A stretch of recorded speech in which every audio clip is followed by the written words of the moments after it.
It's a short stop at Rocky Top. And look, after we dropped that video yesterday talking about how the Burger Boys were busting stuff up in Tennessee, we got groundbreaking news that we have to get into. But before we do, y'all, as always, if you're here, go ahead and subscribe to the channel. We're on our push to 1,000 subscribers, and we'd love to have you along for the journey. For those of you that have subscribed, thank you so much. Your support really does mean the world. And if you're here, go ahead and like the video and drop a comment down below to let me know what you think of this entire absurd situation going on at the University of Tennessee, because it really is, so far, the gift that just keeps on giving. So for those of you who aren't aware, Tennessee is under serious NCAA violations and multiple NCAA investigations. Some are level 1, some are level 2. No matter what, they're very serious in nature. And a lot of it revolves around recruiting missteps. Now, for those of you that saw the video yesterday, we talked about how Tennessee was apparently putting stacks of cash inside of McDonald's bags, which truly does give a new meaning to both fumbling the bag and to Happy Meals. Because what a way to get caught. I mean, it's so absurd. It's one of the best stories I've heard in a long time, because that is just so bold in what you're doing. And of course, they inevitably, quote unquote, fumbled the bag and they find themselves here. Now, this was all reported by the Dan Patrick Show, and the University of Tennessee has vehemently denied these allegations. But where there is smoke, there's fire, and we're seeing a lot of guys leaving the program, as in coaches getting fired. And after the video dropped yesterday, we get news that there are so far, at least four major players transferring from the University of Tennessee. It's not like these are guys who are in line to get a starting position or in line to get more playing time. These are starters that are leaving. So let's go through the list, starting with the most impactful one, Henry To'oTo'o. Henry To'oTo'o was a all-freshman SEC linebacker in his first year at Tennessee. He's one of the Tennessee Volunteers' leading tacklers. His 2020 season was, exactly what we expected from him. He is an absolute baller at the linebacker position, hyper athletic. There's really not much he can't do. He's great at stopping the run. He's a very willing tackler. He doesn't mind meeting contact in the hole, no matter who you are. And he's athletic enough to really give good coverage on the back end.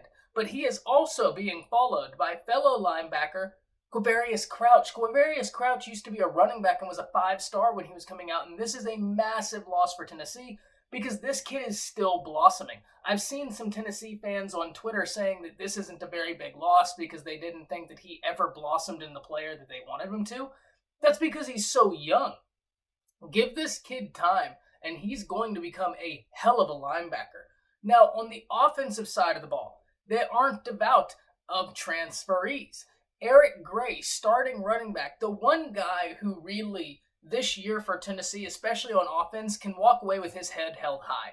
You can talk a lot about bad Tennessee in the sense that they didn't play well, they didn't play hard, and you can point your finger to a lot of names, a lot of different position groups, and we're not going to do that here.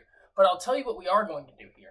We're going to point to one guy that you absolutely cannot say didn't go out there and leave it all on the field every time, and that was Eric Gray. He ran like his life depended on it all year long, and I can't wait to see where he goes because he is going to be an insane impact his first year wherever, and he is also followed by starting offensive lineman Jameer Johnson. Now, Jameer Johnson, starting offensive lineman, you never want to lose one of those, but trust me, he will find a home plenty fast. All four of these guys will. And it's interesting because we've already heard some news coming out about Henry To'oTo'o and where he could possibly be going. So far, there seems to be a few schools that are coming into the lead of Henry To'oTo'o and where he could be deciding to transfer to. We have schools that aren't a surprise to anybody: Alabama, Michigan, Georgia, and USC. To'oTo'o being from California, USC would be a very strong push, especially with them landing the number 1 player in the nation in this year's recruiting class, Corey Foreman. Now, they already are in line for maybe a few more big names out of the West Coast. Some major playmakers on the West Coast in this next recruiting cycle, and USC looks to make some big splashes. And what better way to do that with nabbing Henry To'oTo'o? Now, Alabama is another one that's very likely. Dylan Moses is entering the draft, and we know Christian Harris will be a starter, but we don't know who's going to be starting opposite of him. The odds-on favorite, if I had to bet, would probably be Jalen Moody. Shane Lee got the start when the starting linebackers went down for Alabama. He and Christian Harris did. But Harris was able to maintain that starting job, whereas this year Shane Lee was actually relegated to third team.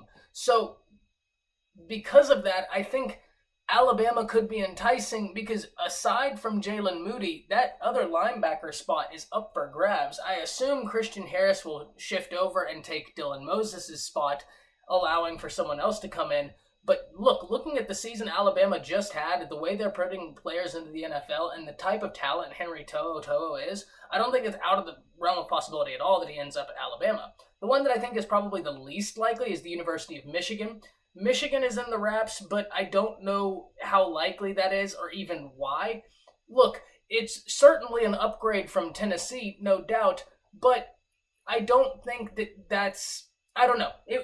I think that he would work there. I think they'd develop him fine there. I just don't see the likelihood of it because I think that the other places just make much more sense for both the style of player To'oTo'o is and where he was from, right? In USC, that makes sense. And he plays like an SEC linebacker. Now, he would flourish in Michigan, make no mistake about it. Michigan could develop him. Michigan could do great things for him.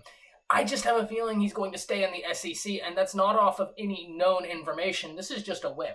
The last one is Georgia. Now, out of the schools that I just listed, out of those 4 schools, it's important to note that Georgia was the only one that didn't really go after him coming out of high school, which really doesn't mean a whole lot, but at the same time, it does mean a whole lot. It's one of those things where if you ask me, is that make or break, my answer is going to be no. But it is important because relationships are everything in this industry, and having that comfortability with a program like Alabama, Michigan, or USC already just means that while Georgia isn't out of the realm of possibility, they have to make up ground that Alabama and them don't. Sure, the people who recruited Henry To'oTo'o to Alabama, I don't believe are there anymore. But at the same point, he's familiar with Saban. He's familiar with guys that are on that team, on that staff, because they were all recruited together. So if I had to guess, I think the most likely outcome for To'oTo'o is either USC or Alabama, but I can't wait to hear what y'all say down in the comments. Let me know, and let me know where you think the other guys are going, and if this is all. I don't think this is it from the University of Tennessee, and we already saw it. We talked about how they lost their 5-star in this class, Terrence Lewis. Just last night, Dylan Brooks requested a release from his national letter of intent, the number 1 player in Tennessee's recruiting class. They are absolutely bleeding right now, so be sure to like the video, subscribe, and drop down in the comments letting me know what you think is going on at Tennessee. That's it. See ya.